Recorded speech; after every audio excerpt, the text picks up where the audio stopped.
Alors, je relis Tucker, l'astrologie de Ptolémée, traduit en français.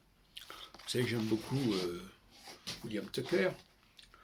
Et je lis son commentaire de la tétrabible de Ptolémée, parce que effectivement, on ne peut pas parler d'astrologie horaire comme je l'ai fait pour Ptolémée. C'est plutôt le thème de conception. Ptolémée, et ça me paraît très important au niveau de la philosophie de la cyclologie. Il y a un temps, la naissance c'est un deuxième temps.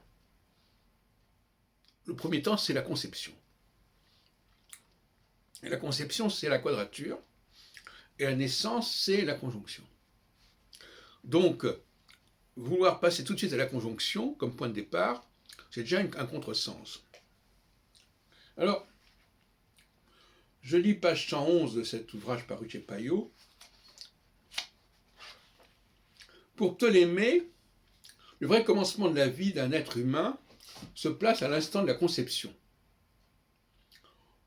Toutefois, il reconnaît qu'en ce qui concerne l'estimation des événements à venir, c'est la parturition, le moment de la naissance, qu'il faut qu'on connaisse. Alors, il y a en effet des difficultés à établir le jour ou l'heure exacte de la conception. Oui, mais ajoute l'auteur, là où l'on peut s'assurer certitude de la date réelle de la conception, soit par hasard, soit à la suite d'une observation, on aura intérêt à tenir compte de l'influence des configurations telles qu'elles étaient à ce moment-là. Ainsi connaîtrons-nous les influences devant déterminer corps esprit la future personnalité.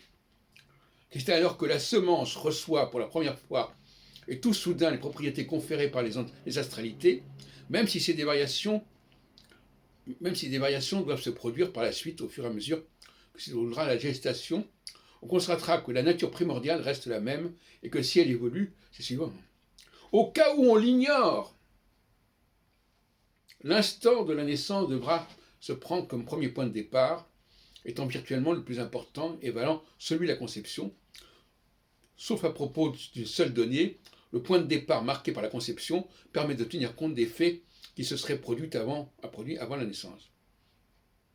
À considérer seulement l'origine, Ptolémée accorde donc une importance primordiale à la conception, une importance qui ne vient qu'en second à l'accouchement.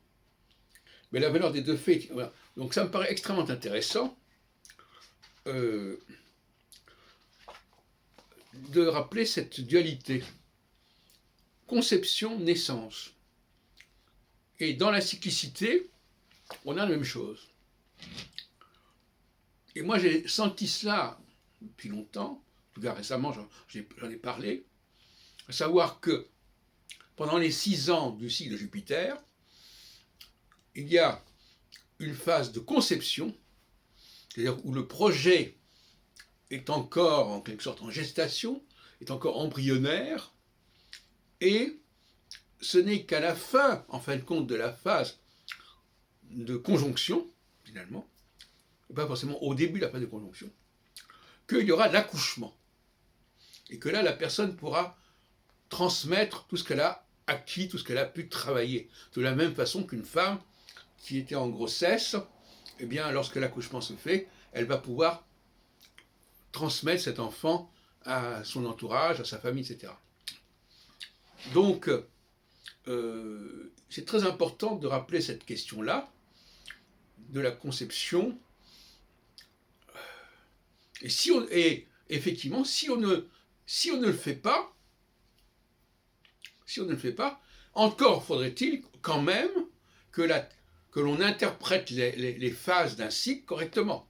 C'est-à-dire qu'on tienne compte de la conception au sens, disons, analogique du terme, pour le cycle, et qu'on ne saute pas immédiatement à l'accouchement, etc.